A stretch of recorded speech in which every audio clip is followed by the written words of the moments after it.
পেট্রোলের দাম বাড়ার পরেও আমরা সেরকমভাবে স্ট্রাইক করছি না, আমরা কাজ করে যাচ্ছি। আমাদের সংসার চলবে কিনা সেটাই আমাদের ভাবনা চিন্তার বাইরে চলে যাচ্ছে। না, আমাদের পারিশ্রমিক তো কিছু বাড়েনি, উল্টে আমাদের লসে রান করতে হচ্ছে। যুদ্ধ চলছে বলে, তাই যুদ্ধটা চলছে বলে তেলের দামটা বেড়েছে। যুদ্ধ বন্ধ হয়ে গেলে তেলের দাম আবার যেরকম ছিল সেরকমই হয়ে যাবে। সরকার যেটা করছে ভালোই করছে। সবে তো এসছে 7 দিন না 10 দিন হয়েছে, তার মধ্যে যদি এরকম মানে মন্তব্য করে তাতে কোনো লাভ নেই না। আমরা সেই একই রকমই থেকে গেছি যে ডেলিভারি ম্যান এখনো পর্যন্ত রাস্তাঘাটে গেলে বা কাস্টমার বাড়িতে গেলে ব্লিঙ্কিট ছাড়া নাম ধরে ডাকে না, কেউ নাম জানে না আমাদের। 10 দিনে দেশে 4 বার বেড়েছে পেট্রোল ডিজেলের দাম, আর তাতেই মাথায় হাত পড়েছে মধ্যবিত্তের। বিশেষ করে যারা গিগ ইকোনমির সঙ্গে যুক্ত, যাদের প্রতিদিন তাদের রুজি রুটি নিশ্চিত করার তাগিদে বাইকে পেট্রোলটা ভরাতেই হয়, তারা কিন্তু বিশেষভাবে দুশ্চিন্তার কবলে। কারণ পেট্রোল ডিজেলের দাম ক্রমশ বেড়েই চলেছে, কিন্তু তাদের যে পারিশ্রমিক সেটা কিন্তু বাড়ছে না। তারা কি বলছেন শুনবো তাদের বক্তব্য। আমরা জানি যে আমাদের দেশে এখন বিগত প্রায় 15-20 দিন হয়ে গেল পেট্রোলের দাম ক্রমশ বাড়তেই আছে। এখনো মানে কমার কোনো নাম নেই, শুধু বেড়ে যাচ্ছে। লাস্ট 105 টাকা থেকে এখন পেট্রোলের দাম এসে দাঁড়িয়েছে 114 টাকা। তার ফলে আমরা কোম্পানির কাছে আবেদন পর্যন্ত করেছি যে আমরা যে আমাদের পেট্রোলের দাম যে বাড়ছে তার জন্য আমাদের যে একটা লিমিট থাকে, আমাদের যেমন কোম্পানির পেট্রোলের জন্য কিলোমিটারে 2.5 টাকা করে দেয়, 2.5, ঠিক আছে, ওই 2.5 টাকা করে দেয়, ওটাকে যাতে বাড়ায় আমাদের জন্য, বাড়িয়ে 3 টাকা বা 3.5 টাকা করে, তাহলে গিয়ে আমাদের যে কাজটা করতে তাহলে আমাদের সুবিধা হবে। কারণ আমরা তেল না ভরিয়ে তো কাজ করতে পারবো না। তা কোম্পানিকে অনেক দিন আগের থেকেই আমরা আবেদন করেছি, কিন্তু এখনো সেই আবেদন আমাদের পূরণ করেনি কোম্পানি। আমাদের যে আর্নিংটা ছিল, আমরা যে আর্নিংটা করি সেটার মধ্যে আমরা ওই পেট্রোলের দামটা কাট করে রাখি, যে আমরা এত টাকা বাড়িতে নিয়ে যাবো, এত টাকা আমাদের পেট্রোলের খরচা আছে। আর উইকলি 2 উইকস আফটার আমাদের একটা ডিজেল চেঞ্জ করতে হয়, মানে গাড়ির একটা মেনটেনেন্স আছে। তো আমাদের একটা এস্টিমেটেড থাকে যে আমরা মান্থলি এত টাকা আমাদের বাড়িতে নিয়ে যাব। তো জিনিসটা সাডেনলি হয়েছে, একটু একটু করে 4 বার, যেমন আপনি বললেন যে বেড়েছে দামটা। তো এটাতে আমাদের অসুবিধা হচ্ছে। আমাদের যেমন পে আউট ছিল, পে আউটটা ইনক্রিজ হয়নি, পে আউটটা সেমই আছে, বাট আমাদের খরচাটা বেড়ে গেছে।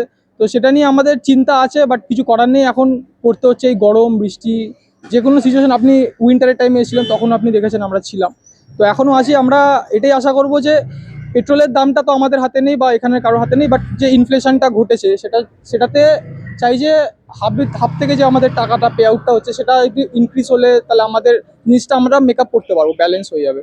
যে পেট্রোল ডিজেলের দাম বাড়ছে কিন্তু আপনাদের পারিশ্রমিক বাড়ছে না, হ্যাঁ, যেমন বাকি সব জিনিসের দামই বাড়ছে। আপনি যে কোনো জিনিস কিনতে যাচ্ছেন বা যে কোনো সার্ভিস আপনি প্রোভাইড নিচ্ছেন, সেটার আপনার দাম বাড়ছে। বাট আমাদেরও যে ইনফ্লেশনের উপর এফেক্ট করছে, সেটা আমাদেরও একটা পে আউটটা বাড়ানো উচিত, সেটা আমরা পাচ্ছি না। তো সেই জিনিসটা নিয়ে আমাদের প্রবলেম তো হচ্ছে। বাট এই মুহূর্তে সবারই দেখুন লোন ইএমআই সব চলে। তো আমরা এর আগে স্ট্রাইক সব কিছু করেছি, ওতে কি হচ্ছে যে খুব বেশি হেল্পফুল জিনিসটা হয়নি, বরঞ্চ আমাদের কাজটা বন্ধ থেকেছে আর আমরা লসে ছিলাম। তো আমরা চাইছি যাতে বাড়ুক, বাট এটার আমরা কোনো ওয়ে আউট খুঁজে পাচ্ছি না। যে ধর্মঘট করেও কোনো লাভ আপনাদের সে অর্থে হচ্ছে না। কারণ কি ব্যাপারটা হচ্ছে যে আমরা একটা হাবে যদি স্ট্রাইক করি, অন্য সব হাব জিনিসটা টেনে দিচ্ছে, অন্য হাব থেকে আমাদের এরিয়াতে এসে ডেলিভার করে দিয়ে চলে যাচ্ছে। তো কোম্পানি সেরকম কোনো এফেক্ট পড়ছে না। তো জিনিসটা আমরা দেখে নিয়েছি। তো আমাদের এরকম পেট্রোলের দাম বাড়ার পরেও আমরা সেরকমভাবে স্ট্রাইক করছি না, আমরা কাজ করে যাচ্ছি। এবারে আশা করছি যেন আমাদের পারিশ্রমিকটা বাড়ানো হয়, যাতে আমাদের কথাটা চিন্তা করা হয় যে আমরা কতটা কষ্ট করছি, কতটা কি করছি আর কি। যতটা কষ্ট করে আমরা একটা অ্যামাউন্ট যাতে বাড়িতে নিয়ে যেতে পারি, সেই জিনিসটাই আমরা আশা করি যাতে করানো হয় বা করা যেতে পারে কোনোভাবে। কত টাকা করে লাগছে এখন পেট্রোল ভরাতে? পেট্রোল ভরাতে দেখুন, আমরা সারাদিন যেরকম কিলোমিটার গাড়ি চালাই, মিনিমাম 90 কিলোমিটার আমরা গাড়ি চালিয়ে নিই সারাদিন বাইকে। তো সেই হিসাবে আমাদের 2 লিটার পেট্রোল লাগে। আগে এটা পেট্রোলে আমাদের দাম ছিল 106-107, সেটা এখন 113-114 আমাদের দাম বেড়ে গেছে। তো সেটা নিয়ে আমাদের প্রবলেম তো হচ্ছে যে আমি যেমন আগে ডেলি 200 টাকার তেল ভরাতাম, সেখানে আমার যদি সারাদিনে 1200 ওরকম ইনকাম হতো, তো আমি 1000 টাকা বাড়িতে নিয়ে যাচ্ছি, 200 টাকা আমার হচ্ছে। তো এখন সেটা আমাদের বেড়ে যাচ্ছে, এখন 250 টাকা 300 টাকা এরকম আমাদের তেল ভরাতে হচ্ছে। তারপরে গাড়ির মেনটেনেন্স আছে, কোনো ব্রেকডাউন হচ্ছে বা মোবিল চেঞ্জ করতে হচ্ছে, সেখানে মাইলেজ কম বেশি হয়। গাড়ি একদম সার্টেন একটা মাইলেজ দেয় না কখনোই, এটা মেশিন। তো সারাদিন আমরা চালাচ্ছি, জিনিসটাকে ইউজ করছি, সেখানে মেনটেনেন্সের একটা চার্জ আছে, সেটাও বেরিয়ে যাচ্ছে। তো সেই হিসাবে আমাদের প্রবলেম হচ্ছে। এটা আমরা ইনকাম করে বাড়ি নিয়ে যেতে পারতাম, সেটা এখন আমাদের পক্ষে পসিবল হচ্ছে না। আমাদের বেশি টাইম দিতে হচ্ছে, আরও বেশি এখানে হাঁটতে হচ্ছে, টাইম দিতে হচ্ছে। উইক অফও নিচ্ছি না আমরা, যেটা আমরা উইক অফ নিই এই গরমের মধ্যে, আপনি জানেন এটা রেস্ট দরকার হয় শরীরে, সেটাও আমরা নিচ্ছি না সেরকমভাবে।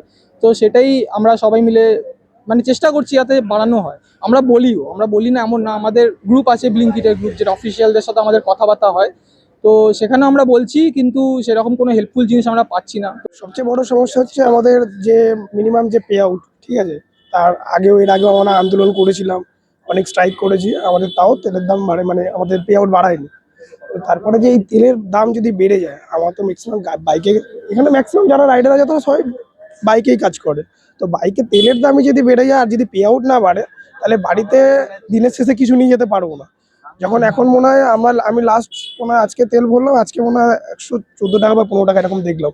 তো এরকম যদি তেলের দাম বাড়ে, আগে যেটা ছিল 10 টাকা 12 টাকা, যদি তেলের দাম বেড়ে যায়, আমাদের পে আউট যেটা বাড়ার কথা ছিল তার জায়গায় আরো কমছে, তারপরে তেলের দাম বাড়ছে। তো এইরকম যদি হয়, তো আমাদের তো মনে হয় না যে আমরা এই কাজ করে খেতে পারবো, কারণ আমরা যেটার জন্য এই কাজে এসেছিলাম, একটা উপার্জন করব, তেল বাদ দিয়ে যেই টাকাটা আর্ন করে নিয়ে যাব, সেটা আমাদের গাড়ির তেলেই চলে যাচ্ছে পয়সাটা।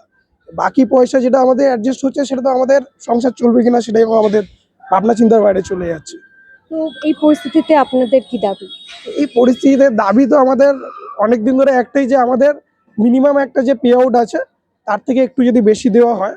আর এই যে গরমও বাড়ছে, তার মধ্যে এত গরম, এই কলকাতার মধ্যে যে এই গরমটা, এই গরমের জন্য, এই গরমে আমাদের প্রত্যেকটা ছেলে কন্টিনিউয়াস কাজ করছে, তেলের দাম বাড়ছে, সবই কর্তৃপক্ষ দেখছে। তাছাড়াও এটা দেখেও না দেখার ভান করে কিভাবে আছে এটাই জানে। আমাদের যদি নিম্নতম যদি আমাদের যদি টাকাটা বাড়িয়ে দেওয়া হয়, বা একটু আলাদা করে যদি কিছু করে দেওয়া হয়, তাহলে আমাদের আশা করি কোনো অসুবিধা হবে না। এই গরম প্লাস তার মধ্যে এই তেলের দাম, এই দুটোর মধ্যে আমাদের এই যে গিগ শ্রমিকরা যারা আছে, যা ডেলিভারি ম্যান আছে, তারাই শুধুমাত্র বুঝতে পারবে যে আমরা কি পরিস্থিতিতে পড়ে আছি। পারিশ্রমিক তো কিছু বাড়েনি, উল্টে আমাদের লসে রান করতে হচ্ছে। কারণ আহ, আমরা কোম্পানির কাছে যখন অ্যাপ্রোচ করছি যে পেট্রোল বা ডিজেলের যখন দাম বাড়ছে, তো আমাদের পে আউটটাও কিছুটা বাড়ানো হোক, যাতে আমাদের আর্নিংটা একটা অ্যাডজাস্টমেন্টে আসে, বাট সেটা হচ্ছে না। সেটা না হয়ে কোম্পানি উল্টে এখন কিছু পদক্ষেপ তো আপাতত নেয়নি, বাট আমাদের ক্রমাগত এই সমস্যাগুলোর মধ্যে পড়তে হচ্ছে। সবে নতুন সরকার এসছে, নতুন সরকার আসার মধ্যেই 10 টাকা, প্রায় কাছাকাছি 10 টাকার পেট্রোলের দাম বেড়ে গেছে। তো এইভাবে যদি চলতে থাকে, তাহলে আমরা যারা গিগ শ্রমিক, অর্থাৎ আমরা তো দৈনিক আয় করি, আমাদের প্রত্যেক দিনের আয় প্রত্যেক দিন, আমরা কোনো স্যালারিড স্টাফ নই। তো সেক্ষেত্রে আমাদের একটা বিরাট সমস্যার মুখে পড়তে হচ্ছে। এরকমভাবে যদি কোম্পানি আমাদের পে আউটগুলোকে বৃদ্ধি না ঘটায় আর পেট্রোলের দাম ক্রমাগত বাড়তে থাকে, তাহলে আমাদের আগামী দিন আরও সমস্যার মুখে পড়তে হবে। আমরা জানি না কতদিন কাজ করতে পারবো। আমরা গিগ ওয়ার্কটা কেন করি? আমরা প্রত্যেকেই শিক্ষিত এবং ভালো ভদ্র ফ্যামিলি থেকে এসেছি, বাট এই মুহূর্তে কোনো কাজবাজ নেই, তাই জন্য আমাদের গিগ শ্রমিকের কাজটা করতে হয়। সেখান থেকে আমরা যদি এভাবে সরকারও ক্রমাগত পেট্রোলের দাম বাড়ায় এবং কোম্পানি যদি আমাদের পে আউট না বাড়ায়, আলটিমেটলি দিনের শেষে সমস্যায় আমরাই পড়ব। আমাদের কোম্পানি তো বাড়িয়েছে, উইকলি ইনসেন্টিভও বাড়িয়েছে, ডেলি ইনসেন্টিভও বাড়িয়েছে। যে পেট্রোলের দাম যে হিসাবে বেড়েছে, সেই হিসাবে আমাদের তো বাড়িয়েছে, এমনি নর্মালি কোনো প্রবলেম হচ্ছে না। এমনি পেট্রোল ডিজেলের এই যে দাম, হ্যাঁ, দামটা যে বাড়ছে সেটা তো খুব, মানে হঠাৎ করে বেড়ে যাচ্ছে, আর প্রত্যেক দিন বাড়ছে, 30-40 পয়সা করে বাড়ছে, 1 টাকা 1.5 টাকা বেড়ে যাচ্ছে। কিন্তু আমাদের পারিশ্রমিক বাড়িয়েছে আমাদের কোম্পানি, ফ্লিপকার্ট মিনিটস টাকা বাড়িয়েছে, আমাদের উইকলি ডেলি ইনসেন্টিভ দুটোই বাড়িয়েছে। আপনাদের কোনো অসুবিধা হচ্ছে না? না, আমাদের কোনো সমস্যা তো হচ্ছে না।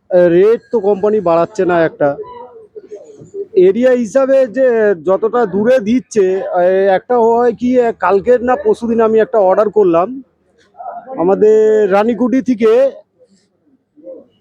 আমাদের পয়লানে ফেলে দিয়েছে আপ টু 17 কিলোমিটার। তা 17 কিলোমিটারে গিয়ে আমি ওইখানে যেই হিসাবে গেলাম, তেলটা পোড়ালাম, সেই আমি প্রাপ্য ব্যালেন্সটা আমি পাই না। এখন যা এই হিসাবে দামটা বেড়ে গেছে, ওইভাবে কাজ করা খুবই অসুবিধাকর কাজ হয়ে যাচ্ছে। প্রধানমন্ত্রী তিনিও আবেদন জানিয়েছেন বা সাধারণ মানুষের কাছে, যাতে এই পেট্রোল ডিজেলের খরচটা কম হয়, যাতে ওয়ার্ক ফ্রম হোম একটু মানুষ বেশি করে করে। এই বিষয়গুলো কোথাও গিয়ে কি সরকারের ব্যর্থতা, এটাও কি চোখে পড়ছে এই জ্বালানির দাম বৃদ্ধিতে? সরকারের ব্যর্থতা বলতে, জ্বালানি বৃদ্ধি বলতে আপনাকে কি বোঝাই? সরকারের ব্যর্থতা আছে। দেখুন, পৃথিবীতে যে এখন আমরা জানি যুদ্ধ হচ্ছে, যে যুদ্ধের কারণে তেলটা বেড়েছে, সেই জায়গা থেকে আমাদের যে প্রধানমন্ত্রী আছেন, উনি নিজের তরফ থেকে প্রত্যেকটা চেষ্টা করে সেখান থেকে তেল বার করে আনছেন। এবারে তার ফলে যেটা হচ্ছে, যে ওখান থেকে উনি কিছুটা ব্যর্থ হয়ে যাচ্ছেন, যার কারণে আজকে আমাদের এই পরিস্থিতি। সরকার যদি ব্যর্থ না হতো, তাহলে তো আমাদের কোনো না কিছুর পেছনেই ব্যর্থতার কারণ থাকে। আপনি লাস্ট টাইম যখন এসেছিলেন একটা কোয়েশ্চেন করেছিলেন যে আমরা যেন একটা স্বীকৃতি পাই গিগ ওয়ার্কার হিসেবে, সেটা আমরা এখনো পাইনি। ঠিক আছে, তো সেই জিনিসটা পাবলিকরা আমাদেরকে এখনো সেরকমভাবে দেখে না, প্রফেশনালভাবে দেখে না আমাদেরকে। দেখে যে হ্যাঁ নর্মাল একটা ডেলিভারি বয়, এরকম সামথিং ছোট করেই দেখে। তো তো সেই জিনিসটা এখনো কোনো রকমের চেঞ্জেস আসেনি। আমরা আশা করছি যেন চেঞ্জেস আসে। আমরাও কাজ করছি, আমরা বলতে গেলে মানুষের সেবাই করছি এক ধরনের দিক থেকে। আমরা হেল্প করছি গরমে কোনো মানুষ যারা চলতে হাঁটতে পারে না, 4তলা 5তলা আমরা সিঁড়ি বয়ে উঠে ভারী ভারী জিনিস দিয়ে আসছি। সেটা আমার মনে হয় আমরাও একটা সামাজিক একটা হেল্পের কাজই করছি। তো সেই হিসাবে আমাদের প্রতি একখানা দৃষ্টিভঙ্গিটা পাল্টাচ্ছে না মানুষের, যে আমরা একটা প্রফেশনাল জিনিসটা দেখা হচ্ছে না। ডেলিভারি বয় মানে একটা নর্মাল একটা অর্ডিনারি একটা লো ক্লাস একটা ছেলে, এরকমভাবেই দেখা হচ্ছে। শুধু এখানে এখন শুধু মেল নেই, ফিমেলরাও রাইডার আসে, খুব কম আসে, বাট ফিমেল রাইডার মেয়েরাও কাজ করছে, যাদের মানে বাড়িতে অভাবের সংসার আছে, তারা সবাই কাজ করছে। তো ওটাই আমরা আশা করছি যেন পেট্রোলের দাম হিসাবে আমাদের মানে ইনফ্লেশন হিসাবে আমাদের যেন টাকাটা পে আউটটা বাড়ানো হয়, যাতে আমাদের পেট্রোলের দামের সাথে আমাদের খরচাটার ব্যালেন্স হতে পারে, আর আমাদের প্রতি একখানা প্রফেশনাল দৃষ্টিভঙ্গিতে মানুষ দেখে। ট্রান্সপোর্ট লাইনটা তো সবচেয়ে বড় জিনিস। ট্রান্সপোর্ট লাইন চালাতে গেলে আপনার তেল অয়েলের কাজ চলে, ঠিক আছে। তো ওনাদের এইটা ভাবনা চিন্তা করা উচিত ছিল যে এই যে ম্যাক্সিমাম যা আদান প্রদান হয় কেন, যে কোনো জিনিস পণ্য হোক বা মেডিসিন হোক বা যাই হোক, গাড়ির মাধ্যমেই হয়। কেউ তো আর হাতে হাতে করে নিয়ে যায় না, গাড়ির মাধ্যমে হয় ডেলিভারি, বাড়িতে বাড়িতে বাড়িতে ডেলিভারি দেয় মানুষ। যে কোনো জিনিস ট্রান্সপোর্টের ব্যবসা শুধুমাত্র তেলের উপরে ডিপেন্ড করে চলছে। এখন সদ্য গ্যাস ইলেকট্রিক এসছে, কিন্তু ম্যাক্সিমাম গাড়ি সব এখনো পর্যন্ত তেলেই চলে। এই তেলের দামটা যে উনি সরকারের মাধ্যমে বাড়ানো হলেন, এটা তো আর কেউ ইন্ডিভিজুয়ালি বাড়ায়নি, সরকারই বাড়িয়েছে, ডিসিশন নিয়েছে। তো তাদেরও এটা ভাবনা চিন্তা করা উচিত যে গরিব মানুষ ম্যাক্সিমাম যারা আছে আমাদের এখানে, অন্তত এখানে কেন সারা দেশে যেভাবে মানুষ বেকারত্বভাবে ঘুরে বেড়াচ্ছে, তাদের একটাই জায়গা ডেলিভারি লাইন। সরকারও জানে এটা, যে দেশে চাকরি নেই, রাজ্যে চাকরি নেই, লাস্ট অপশন কি, গ্র্যাজুয়েশন করার পরে লাস্ট অপশন বাড়ি বা সংসার চালাতে গেলে আমাদেরকে ডেলিভারি লাইনটাই বেছে নিতে হচ্ছে। তো এই ডেলিভারি লাইনের মাধ্যমে হচ্ছে বাইক, তার সংযোগস্থল হচ্ছে পেট্রোল বা ডিজেল, যাই বলেন না কেন, ঠিক আছে। সেই জিনিসটা যদি দাম বৃদ্ধি হয়, তাহলে আমরা কোথায় যাবো? তো দাদা, এখন তো ডবল ইঞ্জিন সরকার রাজ্যে, কি মনে হচ্ছে আপনাদের হাল ফিরবে? আশা করছি নতুন সরকার এসছে, তারা আগের সরকার কি করেছে আমি জানি, সে সবাই জানে। যাই হোক, কোনো সরকারের ব্যাপারে খারাপ কিছু বলতে চাই না। যাই হোক, উনি নতুন সরকার এসছে, তারা আমাদের ব্যাপারে নতুন করে ভাবুক। যারা ভাবেনি এই সরকার এসছে, তাদের প্রতি আমরা আশারূপ যে তারা আমাদের কথা ভাবুক, অন্তত আমাদেরকে স্বীকৃতি দিক যে আমরাও একজন এই রাজ্যেরই আমরা একজন সদস্য বলুন বা যাই বলুন। ब्लिंकिट का ओनर है, उससे यही है कि थोड़ा ये हम लोग को देखा जाए, थोड़ा सा पे आउट में थोड़ा इंक्रीज किया जाए, यही आवेदन है हम लोग का। और बस यही है, सरकार थोड़ा सा कम करे पेट्रोल का दाम तो सही रहेगा। वो तो सरकार कम करेगी नहीं, ब्लिंकिट से ही हम लोग रिक्वेस्ट कर सकते हैं हम लोग का पे आउट इंक्रीज करने के लिए। অ্যাকচুয়ালি আমাদের গাড়ি কিনে ফেলেছি, আবার নতুন করে একটা ইনভেস্ট করাটা তো আমাদের পক্ষে সম্ভব না, তাই না? এখন যেহেতু একটা গাড়ি কিনে ফেলেছি, ও একটা ইনভেস্ট করেছি, আবার একটা নতুন করে গাড়ি কেনাটা তো সবার পক্ষে সম্ভব না, তাই না? না, আবেদন আমাদের যে রিকোয়েস্ট, যদি তেল দামটা কমে যায়, আমরা যথেষ্টভাবে ভালোভাবে চলতে পারবো, এটাই আমাদের আবেদন। যুদ্ধ চলছে বলে, তাই যুদ্ধটা চলছে বলে তেলের দামটা বেড়েছে। যুদ্ধ বন্ধ হয়ে গেলে তেলের দাম আবার যেরকম ছিল সেরকমই হয়ে যাবে। সরকার যেটা করছে ভালোই করছে। সবে তো এসছে, 7 দিন না 10 দিন হয়েছে, তার মধ্যে যদি এরকম মানে মন্তব্য করে, তাতে কোনো লাভ নেই না। তাকে টাইম দিতে হবে না, কোনো না কোনো জায়গায় পরিস্থিতি বা তৈরি করতে তো তাকে টাইম দিতে হবে। আমাদের জন্য একটু হলো ভাবনা চিন্তা করা হোক। আমরা যেরকম ভাবে কাজ করি, রোদে জলে বৃষ্টিতে, ঠিক আছে, এরকম প্রত্যেকটা জিনিস তার মধ্যে প্রতিনিয়ত মারামারি। আগের একটা ভিডিও আপনারা হয়তো দেখেছেন আমাদের এর মাধ্যমে, যে কাস্টমারের বাড়িতে যায়, কাস্টমার বাড়িতে যে ব্যবহার করে এই গরমের মধ্যেও, ঠিক আছে। তারপরে আমাদেরকে মানুষ বলে, মানুষ তো মনে করে না বা যায় না, একটা ডেলিভারি ম্যানকে কি এরা মনে করে আমরা জানি না। বাট এই জায়গাটা আমরা চাই যে সরকারকে আমাদেরকে একটু আলাদাভাবে একটা স্বীকৃতির দিক, অন্তত তারা একটুখানি আমাদেরকে সমাজে একটা জায়গায় চক্ষু রকমভাবে রাখুক, সামনাসামনি রাখুক, যে হ্যাঁ আমরাও একজন মানুষ, যে আমরাও এই সমাজে কিছু না কিছু উদ্যোগ দিচ্ছি বা কিছু না কিছু সাহায্য করছি। তো তারা আমাদেরকে যদি একটু সাহায্য করে খুবই ভালো হয়। যেমন আমাদের যেই পরিস্থিতিতে পড়ে আছি, মানে আমাদের মাঝে মাঝে মনে হয় কি যে আমরা হয়তো কাজ করি ঠিকই, ইনকাম করি ঠিকই, কিন্তু আমরা সেই সম্মানটা কখনো পাইনি।